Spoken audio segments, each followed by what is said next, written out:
How's it going, man? Hi. Long time no see. I know. World traveler. Yeah. I'm back on this side of the planet. Yeah. How were your travels? Pretty awesome. Yeah, pretty awesome for a bunch of reasons. First of all, just the flights were really kind of actually wonderful because I think I told you I did the credit card point hacking thing and then redeemed a bunch of miles. And so flew very fancy class both ways, which was really makes a difference. I had one 12-hour flight that I slept for 10 hours because I was in a big comfy bed with a door. It was, yeah.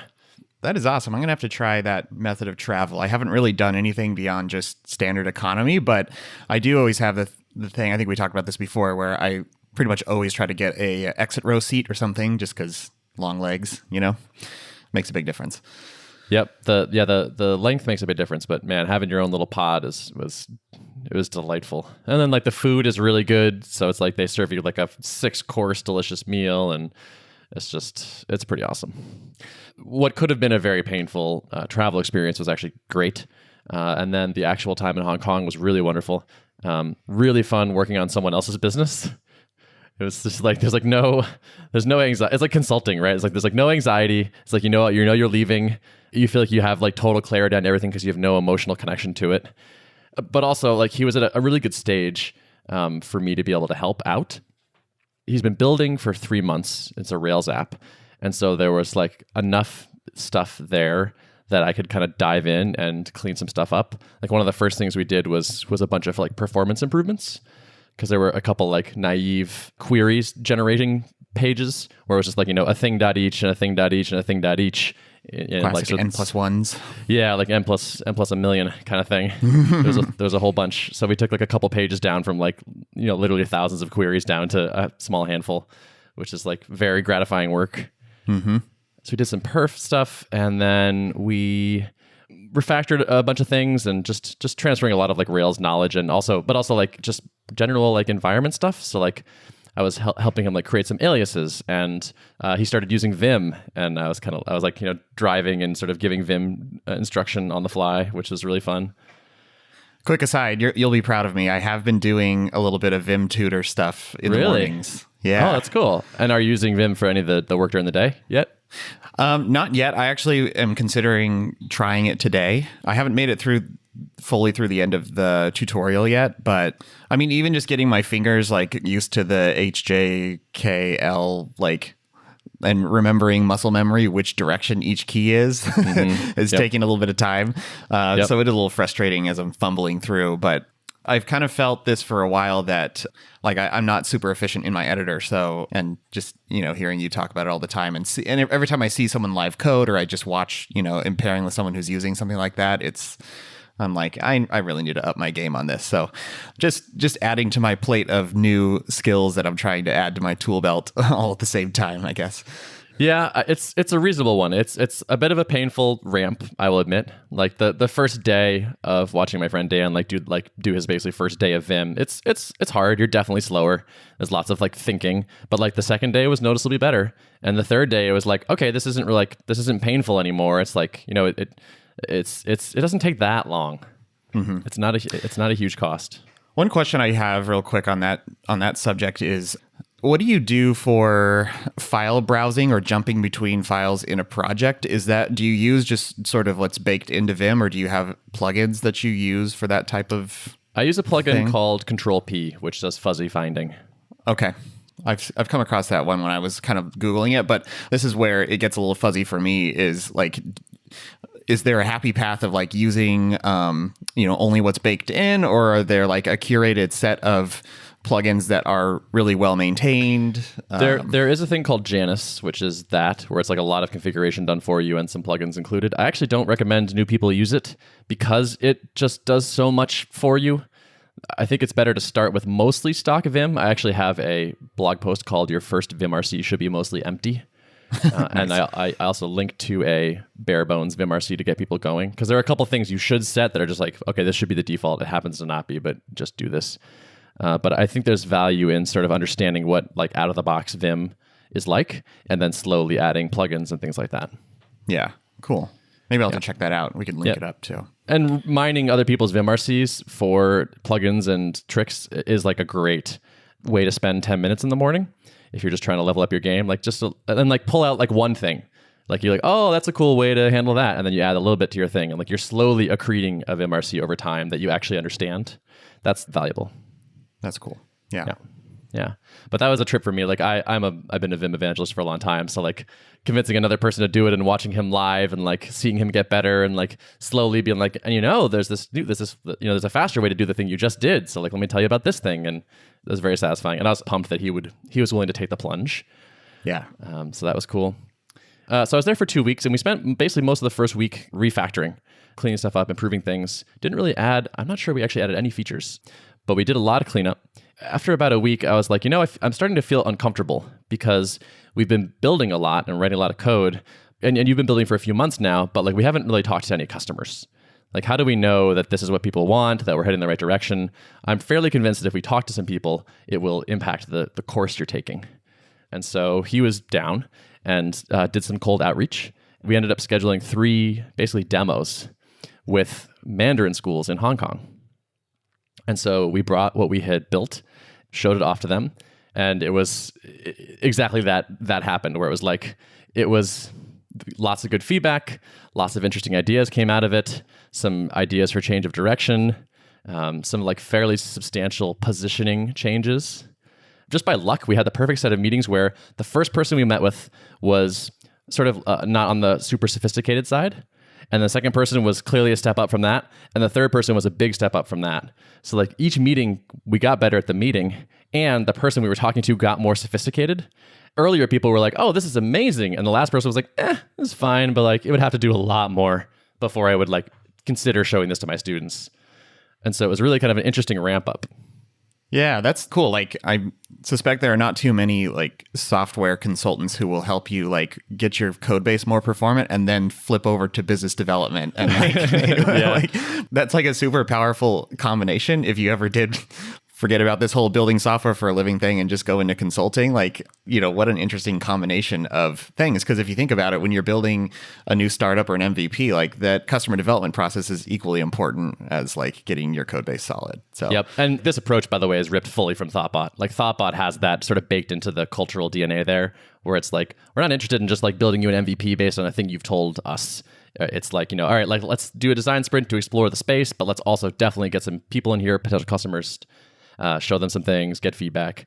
I learned that elsewhere, but yeah, it works. And it was just awesome to see, like, by the end of the third meeting, there were some major changes in ideas and positioning and direction and all that. And I was like, yeah, that's great. That's exactly, I was like hoping that would happen, just to sort of hammer home the point that like, it's easy to build in a vacuum and get it mostly right, but not quite right, or be totally wrong. Like you just have to get in front of people, get out of the building and talk to people. Yeah, that's awesome. Yeah. So I felt very good. I felt like I provided a lot of value, and like it was just great to see my friend. We've been friends a long time, so it was just like we didn't work every day. We took a couple days off and like did a beach trip and a boat trip, and even on the days we were working, we probably never worked more than 5 or 6 hours. So it was a really nice balance. It was like kind of a perfect working vacation. Having the thing to work on, I think, made the trip way more fun. Yeah. It's hard to do like exclusively just travel and tourism, Exactly. Yeah. Like that gets exhausting. It's like, how many new sites do you want to see and restaurants do you want to try and whatever? And having a bit of a routine and a collaborative project like really made the trip great. Like we went to the gym almost every day, like the same gym, but like we felt fit and healthy, and we were eating like, nutritious food as opposed to trying every restaurant under the sun. And it was just like, damn, I feel great. No, that's awesome. That's the way to travel, man. Yeah. That would be a fun consulting engagement, right? It's like 2 weeks of programming and biz dev, and I don't know. That sounds cool in a cool location. Like if you're doing that under the umbrella of a company, you could just write all that off. Exactly. Well, someone said they're like, you should write that all off. That was international. That was just consulting, and I was like, yeah, you're right. That's kind of true. This is a game I'll have to get good at, or I would like to get good at now that it's an option. Like what's a business expense? Are you a Seinfeld fan? No, unfortunately. No, I'm not an anti-fan. I'm just not familiar. Yeah. There's a really funny episode where they're just like, the whole premise is just like, you just write it off. That's what businesses do. So like Kramer's like spending money super frivolously. It's like, I'm just going to write it off. You're right. Yeah. Every time I say that, it reminds me of that. Mm-hmm. So yeah, can't recommend that enough. Maybe like a year from now, if I have a little more time, I can go do this with him again, or maybe even someone else out there is thinking, "Hey, I should have Ben come do this for me." That sounds like fun too.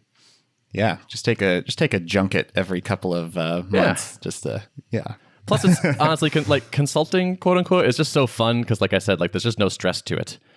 Where it's like, I've given you a bunch of good ideas. Now you have to go do them, and if they're wrong, well, you'll discover that later. And I just sound right now. Yep, that's totally. And if you heard a few episodes back when Rob was on, he was talking about doing some founder consulting, and I think he's going to get some similar, like, get the good parts without the stress of actually having to do it. So it's a fascinating model, I think. Yeah. So speaking of that, so Rob Walling took my spot 3 times. Yeah, that's like a borderline coup right there. He was attempting to stage a coup. I defended your position. So did you though? It didn't sound like you did that much. Well, I had to play along. I see. We were in the same room together, so I had to speak carefully. But could have hurt you. But your position is safe. Phew. Yeah, I mean, you were like, hey, maybe while you're gone, I'll have some guests on. And I was like, oh, that sounds reasonable. And then it's the same guest every time. And I did. The plan originally was like, I'll just have Rob on for one episode. And we went for, I think it was an hour and 10 minutes or something. And my hard drive almost filled up. But I think we both had like a bunch more things to talk about, and he did come prepared, so he had his own like literally envelope with things scratched on the back of it of topics to talk about. So yeah, I think in his retirement or self-employment, as he's calling it, has a lot of time to think up interesting topics to talk about. So yeah, totally. So it turned into 3 episodes. Well, all right. The word got out too. People on Twitter are like, "Oh, cool! Rob's the new host of Art of Product." Oh, geez, I know. Yeah. I saw that. Yep. Like, no. So, all right. So, Rob Walling, I will fight you. Just so you know, we'll arm wrestle for this host position. Let it be known. Yep. Stated here. Yeah. Speaking of Twitter, I noticed you are leaning into the fire tips technique. Yes, the hot tips. Totally ripped that off from. Well, yeah. So I've been seeing our mutual friends Adam Wathen and Steve Shoger both sort of using this with great success. And basically, the idea is posting small hot tips with the prefixed by the fire emoji, and just little nuggets of knowledge with usually with accompanied by an image that kind of illustrates the point. Those tend to spread around pretty virally if they're useful. And Adam talked about this at MicroConf, how he grew his Twitter following from a couple hundred to 20,000 in the span of a year, pretty much by just switching to this template of posting regular stream of little nuggets of knowledge. Yeah, I'm basically just borrowing that technique, but applying it to some of the tech that I'm working on. So I'm sort of rotating between Elixir hot tips and Elm hot tips, and I have done a few design ones here and there. And they're seeming to get some pretty good uptake. So yeah, I see a decent number of likes and some retweets and stuff on this. Yeah. Have you been watching your follower count at all? I have, yeah. It's grown by a couple hundred, I think, in the last few months. So that's pretty legit. Seems decent. Yeah. Okay. Every time I do one that does circulate around, I get, usually between 10 and 20 new followers. So kind of my goal right now is to do one a day, one per work week day. So far, I haven't run out of them. I think it might get a little tricky a few weeks down the line, but it's sort of a ritual now. I wake up in the morning, and as I'm sipping my coffee, I'm like perusing through the code base, looking around at what's something interesting I can post about today. So it's kind of a fun way to start off the day too. The goal is like, audience growth, I assume, like follower growth. Mm-hmm. So it'll be interesting to see how that changes over time, like what the rate is. And as you're attracting people with these, they're probably the kind of people that are interested in those things. And so maybe we'll like amplify them later. So if you pick up 50 followers in a month and they're all into the fire tips and you keep making them, and then they start retweeting them to their followers, and I could see a sort of a flywheel thing happening here. Yeah. Hopefully it'll go a little bit hockey stick, or a little bit of an exponential curve where it sort of like starts to compound on itself. I think that's what happened with Steve too. So yeah, I think so. So that would be kind of cool. And I mean, it's funny to see the kind of the ratio of popularity of things. Like I've posted a few Git related tips, and those tend to circulate around, get on the order of several hundred likes and 50 or so retweets or whatever. And then Elixir ones get a little bit less circulation, and Elm ones get the least. But I think it probably just correlates with the relative obscurity of the language. Yeah, your GitHub one has 173 retweets right now. Yeah, that one really spread around. I think it got a retweet from one of the GitHub co-founders too, like Scott Chacon. That doesn't hurt. Yeah, so cool. Yeah, It's fun, and it's also like I will say it's pleasing to see things spread around like that and see the notifications come through, and it's just hard. Like I'm having to make sure I don't look at notifications too often and keep Twitter closed, or else it just distracts me all day long. So for sure. Yeah. Yeah. I'm sort of inspired by what you're doing, because I haven't really been doing much on Twitter. I mostly I retweet a little bit here and there, but I haven't really been tweeting that much. And I have seemed to have reached a steady state where the followers I gain and the followers I lose are about the same most days/months. I've been hovering just about the same number for a while. But it wouldn't hurt to have more. So, especially since you're now marketing to developers for this new product, like it helps to. I love the hot tips, which is why I really started paying extra attention to Adam and Steve once I really was seeing all the stuff they were putting out. So I think it's a great way to just provide value too, because it's so digestible. I used to link off to the level code base, did that a few times, and those didn't really circulate around much, just because it's a little extra hurdle of like clicking through a link and trying to look at whatever point I'm trying to make. So thinking about how to package them up into small little nuggets, I think, is super valuable. Yeah, I love that. Yeah, the goal is to build more of an audience, but the way you're doing it is by being useful.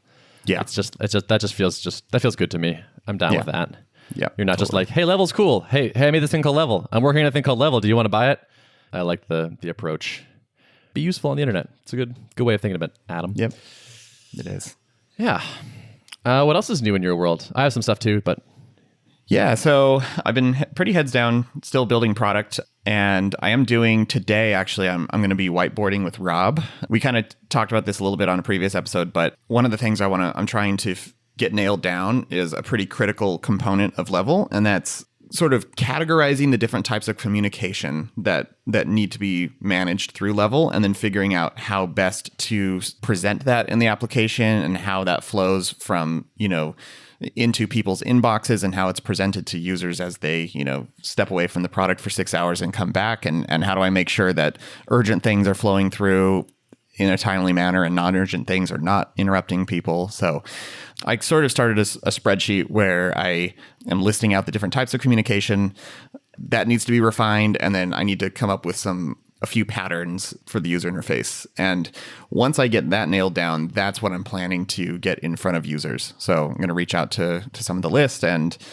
present those to them. But I want to get that nailed down because that's been my one hesitation with doing rounds of mockups is I want to make sure it's actually going to be something concrete and useful. And I think this is going to be probably the best thing to get feedback on and say, like, when something urgent comes through, here's what the flow looks like. Or when someone wants to say happy birthday to their colleagues, here's how they would post that message, and here's how it would look in your flow. So you saw that tweet that I from Patrick McKenzie. Yes. Yeah. He was basically making a feature request to Slack saying, like, I would love to be able to send a message to someone, but also indicate that, like, hey, this is really not important. Don't respond to it. Don't stop what you're doing. Yep.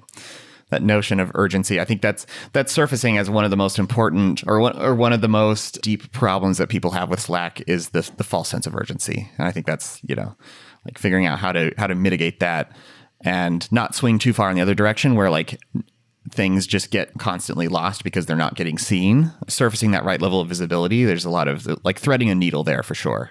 So I'm going to do that. That'll be a good exercise. It's always fun. I've talked about this in the past. The funnest part of Drip was these collaboration opportunities where we're in front of a whiteboard and hashing out problems. So I'm kind of looking forward to doing that again. It's been many months now of just kind of working solo. So that'll be fun. I think Rob will enjoy it too. Yeah. I loved what Rob said about you and he have the ability to whiteboard together for a long period of time and you know each other well enough and you're comfortable enough that you don't have to be talking the whole time. Like you can both just be sort of sitting there thinking or sketching, or I thought that was like just a really interesting little anecdote. Yeah. When you're not as comfortable with someone, you feel the need to keep talking, or let's keep the conversation moving, or and sometimes that's not what a creative exercise, a true brainstorming needs. You know, it often needs long periods of silence, or just saying things that sound stupid or are not well-formed ideas, and you just say them anyways because getting them out there will unlock other ideas. Right. And you have the trust to be able to do that. Yeah. The comfort. Yeah, exactly. Mm-hmm. That's cool. So I think the quicker teams can get to that, and I think that's, that'll be something important for you to foster with your founding team is and maybe you're already there because you have a lot of, existing relationship with your co-founders, but being able to do that, I think is vital. Yeah, I'd say so far so good on that. Yeah, that's good. Yeah, I dig it. You said you've been working alone for a while. How are you holding up?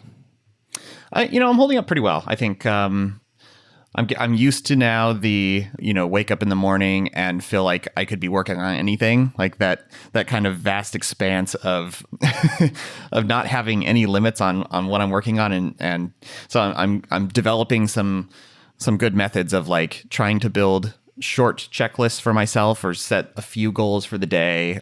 I actually have the Momentum, I think that's what Momentum is the name of it, the browser plugin where it just shows you the current time, and you can set a small to-do list. And I've been using that just for jotting down as I wake up, here's the things I want to work on today. And then every time I open a new tab, it's right there in front of my face. So that sort of works well for me right now. That and controlling distractions, I think, are the two biggest things for me. So I've been trying to keep my phone out of the room, trying to close all tabs that might send notifications, even email. It's always a struggle, but so far so good. One other thing, level related thing that I'm thinking about doing that I've been working on is I wanted to get a more fleshed out landing page live. So I've been working on some copywriting for that. Right now I just have the product hunt page, but it doesn't give you a whole lot of flexibility to do a little bit longer form copy. So I've been working on that. And one idea that I had, I sort of riffed on this with some folks at MicroConf and got some good feedback. I want to give a little more incentive than just signing up to receive email updates on progress. And one opportunity I thought of was, since there is going to be a unified identity on Level, there's an opportunity to sort of let someone reserve a handle on Level, sort of like you would a Twitter handle. So what I'm baking into this landing page at the bottom, the call to action is to basically reserve your handle. So it'll be level.app/whatever. And I know anytime I see that on something that some new startup, I'm always incentivized to grab my name. I want to make sure no one takes it. So that's a cool idea. I'm stealing that. Yeah, totally. So I think I was talking to Josh from Honey Badger, and he was like, oh yeah, that's a good idea. And then at the end of the conversation, he was like, oh, by the way, definitely please email me before you do that, because I want to make sure I grab my name. So nice. I like that. Yeah. That's cool. So I had a similar idea of how do I incentivize people to do something? I was thinking actually in the context of annual plan upsells. And I was like, what can I offer developers that will help push them over the line? And did you ever use Slashdot? Were you ever a Slashdot person? Not really. Okay. So think basically Hacker News, but earlier. And one of the interesting things about Slashdot is in every comment you make, it would show your username. And then in parens after that, it would show your user ID number. And so there was cachet in low user IDs because it meant you had been there for a long time. And so one thing I was thinking about is exposing user IDs in the Tuple interface. And if you upgrade to an annual plan, you get one of the reserved block of super low user IDs. I like that. Yeah, I similarly was thinking you could show join date, you could show ID number, and you could have some artificial scarcity of there's only one username of the exact one you want. So yeah, or some sort we also were thinking for our alpha group, maybe some sort of flare type thing that no one else has, some sort of little indicator in the interface, which is hey, this is one of the core 20 people that ever came through this. Yeah, something like that. Another thing I sort of did with I think I did this a little bit with CodeTree pre-launch was set up a basic like referral tracking mechanism. So if someone refers other people to sign on, then you keep track of how many people they've referred, and then you use that to bump them up earlier in the in line if you do like a gradual rollout or something. So there's incentive to sort of, and all it takes really is someone tweeting out a link that contains their referral code so that their followers can, sign on too. So that could be an interesting mechanism too for like encouraging someone to actually click that tweet button, Totally. Yep. I like that. So I had a couple interesting experiences. Working on Hong Kong, Dan's business was just pure fun. Straight up until like the day that we actually started working together in person on Tuple, it was like feeling great. Everything's good. This is gonna be amazing. Super excited. And then like second day in, we were had a little chat, sit down, okay, what are the core features for the alpha? What order should they be done in? And like the size of the task started to be wow, okay, there's a lot there. This is not an easy MVP. This is hard. There's a bunch of uncertainty around a number of things, like what kind of tech and all this, and had some definite creeping anxiety. And I was like, there it is. It's this totally hadn't been there at all, but here it is now. Knew it was coming, yeah. But it still took me by surprise, and I was like, wow, and it felt like, for me, it's this very physical sensation, where it's I feel it in my stomach. It's oh my God, it feels like I'm borderline ill with concern. And I'm also RSI in my forearms, still kind of a thing. I'm having this pain at the same time as I'm imagining how much work there is. And it's and my body just I had this really strong physical reaction. And I was wow, this is worse than I thought it would be. So the good news is that was that happened day 2, day 3 a little bit, but then it would kind of clear. And last couple of days have actually been really good. The thing that struck me was I remember this happened after I left Thoughtbot as well, where it was the first week after I left Thoughtbot, I was oh my God, what did I do? I'm there in the co-working space, and I'm oh my God, I'm by myself, and I don't know what to do, and there's so many things I could do, and I had the same response then. And so remembering that, I think, helped me, where I was okay, yeah, when there's a big transition and there's a lot of uncertainty, I have this anxiety that shows up sometimes. But week 2, I was kind of okay. And by week 3, I was basically fine. And I was okay, I settled into a bit of a routine. I know I'm getting used to this now. I have some strategies for coping with this. So far, lately good, but it was man, I was kind of surprised at the intensity of it in the moment. Yeah. How about your other co-founders? Have they experienced something similar? Have you guys talked about it? I eventually told them that I had that happened to me. At first, I didn't. I sort of didn't know. I was okay, I'm the CEO. Can I talk about this?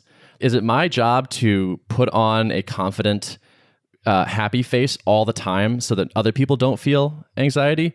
Or is it better for me to disclose it and potentially stress them out, but get support and build more trust and honesty? And I didn't really know what the answer to that was. So one thing that was actually really helpful was I did a call with Matthias Meyer, who was the former CEO of Travis CI, who does executive leadership type coaching. And I saw some blog post of his, and I was oh, actually, this might not be the worst thing to do right now. And so I reached out to him for a call, and he offered some good advice. It was nice to bounce this off him. And his position was kind of yeah, you guys are trying to build this a good relationship right now.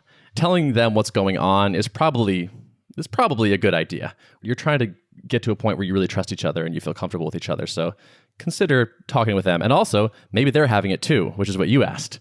Where it's I assume I'm the only ones freaking out, and they're yeah, they're all good, but maybe that's not true. So I sort of disclosed what was going on with me. They didn't say that they were having a similar thing, but I think I'm going to try to have at least a weekly retro where it's not just what do we do, but how is everyone doing? Because the thing we're doing is stressful and it's hard, and we're trying to make a thing that doesn't exist, and that creative process is just always going to be difficult on your brain and sense of identity and all this stuff. So let's make sure we're caring for the mental side of it too.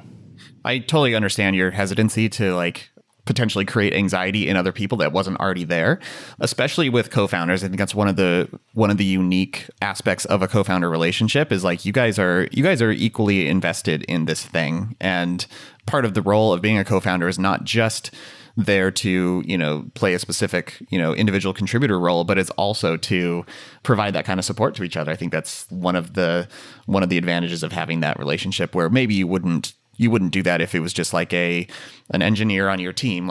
Yeah, you would probably try to shield a little bit of that from them.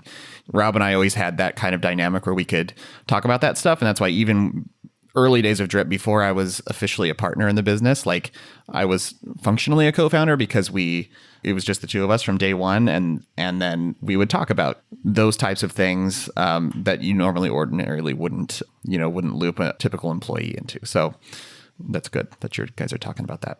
The disclosing thing, after thinking about it and talking to Matthias and all that, was like, yeah, that just feels right to me. Like I'm not a put on a brave face and hide the emotions person. Like that doesn't work that well for me.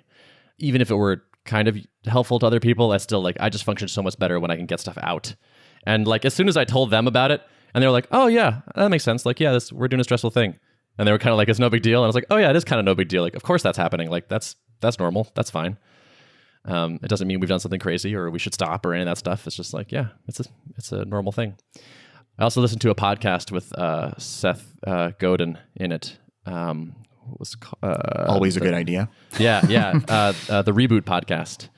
Cool. And which is awesome. And he was just like, he's always been saying this, and I just like wasn't ready to hear it, or it didn't make sense. Like I didn't have the same context. But he was talking about how like trying to create a thing that did not exist before is a totally different experience than working on a thing that already exists. And it's way harder and it's way more stressful. And so it's going to feel painful and you're going to feel unsure. And I was like, oh yeah, of course that's true. That makes perfect sense. And he's said that a million times and other people have said that a million times. But until I'm like, sitting there stewing in it myself, I couldn't really be like, oh yeah, that's really the case. Yeah. Something I touched on a little bit last time with Rob too was like sort of talking about the nature of what it's like to be at the early stages of a software product versus later on where you're just incrementally building features, and it's such a different phase. And I'm now like brutally reminded about that every day when I sit down, I'm working on a problem and I look at lines of code written, and it may only be less than 100, but I'm so tired at the end of the day, and not that I wasn't feeling mentally spent in the later stages of Drip, but it's a different kind of mental taxation. I feel like when you're doing so much like high level thinking about the problem space, and it's less about like the path is much less clear in the early stages, and you're making so many micro decisions about things that are potentially critical foundational, things. Whereas when you have like a running business that has customers that are relying on a solid base of features, and then you're just making incremental improvements, like it's just such a different mode to be in. For sure. Yeah. Well, I'm glad we have each other to support each other. Yeah, absolutely. Through this process. The timing is nice. We get to do it on air, and everyone else who's in a similar stage can follow along. And if only we could hear all your stories, Yeah. But and those people who don't have the same context and situation can hear it and appreciate it on an intellectual level and not really get it, but maybe later. Yep, totally. Yeah, nice. I had a question for you. Yeah. You got time? You got a couple more minutes? Sure, yeah. We haven't explicitly decided this, but it's been happening sort of naturally, is that I have been focusing on doing things that are external facing, like working on our landing page, coordinating with designers, or a designer, talking to people, doing podcasts, scheduling calls, things like that. And Joel and Spencer have been doing all the technical work. I've written no lines of code in anything that's the product. I don't know if that is a good thing. I'm actually kind of torn. So I can see really interesting, like pretty good arguments for both sides, where it's like, okay, sales and marketing and all that type thing, like there's plenty to do there, and there probably always will be. And having a person doing that almost all the time is probably a smart idea. But I also have a lot of product development and like coding experience that I can probably add a lot of value there too. I like programming a lot. So like if I build a company where I can't program at all because I didn't happen to learn the product as it was being built, that sounds kind of bad. Also dealing with some RSI stuff. So like doing calls is easier on my hands than, writing another 100 lines of code. So I'm kind of going back and forth, and I was curious what you thought about that. One, I think you got to figure out what's going to make you happy. If the prospect of not writing code sounds like maybe you won't be able to do that for the long term, or you won't be happiest doing that, then I think you need to consider that. It is definitely a full-time job of other things besides code to get a startup off the ground. I mean, evidenced by, Rob didn't write any any lines of code for drip, and he was definitely busy all the time with all the other things. I still think you can utilize your skills from engineering and architecture and those types of things, even if you're not, spending most of your time writing code. Like, you could pair with your co-founders or your team, or just kind of be involved in those important decision-making conversations where you still get to apply your skills, but then, the ones who actually go forth and write most of the code are not you. Rob and I would collaborate on a lot of technical things, even though like he's doesn't even know Ruby and doesn't, like that didn't matter because they were mostly high level discussions about how to think about architecture, or how to just sort of things that were not quite as nitty gritty, I guess. I think you could still make use of those product design and development skills that you have, just not in a less active role. Yeah, that's a good point. I'm kind of imagining the situation where it's like we're further in and there's like a substantial technical artifact has been created. And the idea of being like, hey guys, like, I feel like it should work like this. And they're like, actually, that's really hard because of the thing we did. And this will take a while to do this and whatnot. And like, I'll have this disconnect where now I'm like the product owner / manager who doesn't understand the technical underpinnings of the product. And it's like, I don't know if I want to be in that position. That sounds kind of bad. So I don't know. So you could attempt to, for a while, see how in the loop you can stay with sort of what's going on the technical side. I would say like try that for, I don't know, a few months and see if you're able to keep up with it, or if it's just getting to be to the point where you're like, this is not the best use of my time trying to stay up to speed on all the technical nuance. Yeah. Yep. That makes sense.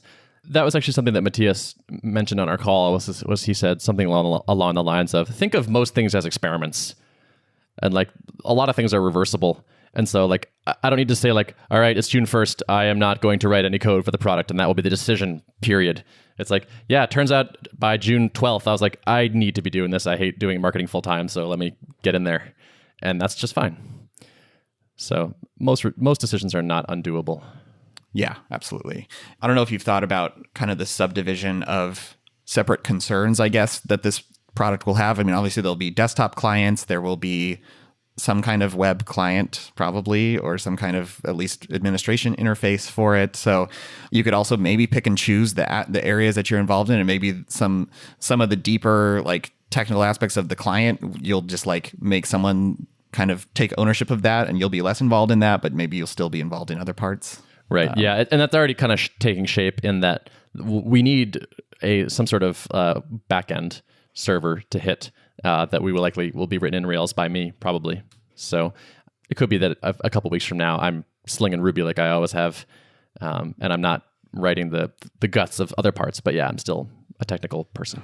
I think it's less critical that you necessarily know all the technical details about all aspects of the product. I think the bigger consideration is, are you going to be fulfilled in your job? Or are you going to need a little bit of that, scratching that programming itch? And maybe you can get that just from maintaining the Rails backend and not, some of the more deeply technical new things. Yeah. Did I say Rails backend? I mean Elixir backend. Are you really? I mean, as I'm thinking about it, maybe. I think I'm pro Elixir. Yeah, like if we're about to start from scratch, the reviews are in, and I don't know, maybe it's an Elixir thing. And that'll give me a little bit of that, like, oh, I'm working on a fun technical problem too, which is learning this new thing, expanding my skills a little bit. That's definitely not a far leap from Ruby land compared to other things like leaping into C++ land or something. Right. It wouldn't feel like I was being like irresponsible to try this technology on this, I think. Yeah. Because it's not such a huge I could vouch change. For that. Yeah. Okay. Interesting. Yeah. That's interesting. All right. Well, that's helpful. Cool. Good. Glad it helped. Yeah. That point about like happiness, I feel responsible for the success of this company, obviously. And so it's like, okay, optimizing for my happiness versus optimizing for the best thing for the business. Those can be in tension with each other. But I think one of the biggest risks is that we don't want to keep doing it anymore. So if I do the thing that I think is best for the business, but I actually kind of hate it, 2 years from now, how am I going to keep that going? Like, I probably won't want to.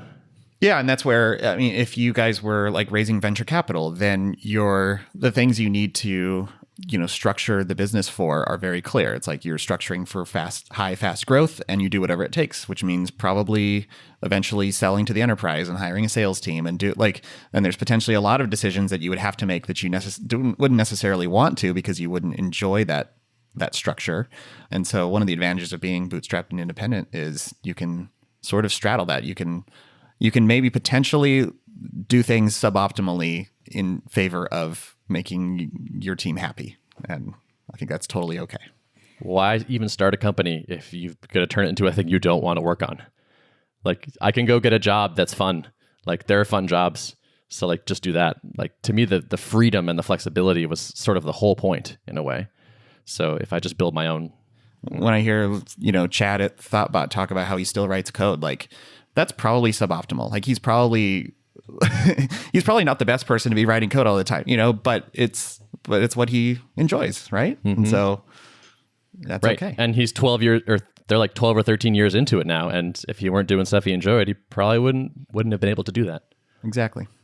Yep. Yeah. Okay. All right. I'm sold. Cool. It should be fun. Good. There's actually, guys, I had a couple other questions I was going to ask you, but the answer is kind of the same thing where it's like, maybe that's not optimal, but make sure that you like what you're doing. Mm-hmm. And that it's sustainable and good. It's always good to talk about this stuff too, because I have to convince myself periodically that it's worth optimizing for happiness. It is easy to get on the track of like how to optimize this business for profitability or for revenue and it's easy to forget about like, wait a second, I should actually be enjoying myself too. So yeah, it's a good reminder. Good. All right. Shall we wrap it? Let's wrap it. Cool. Where do people go for show notes? Show notes can be found at artofproductpodcast.com. Cool. We'll see you next time. See you later.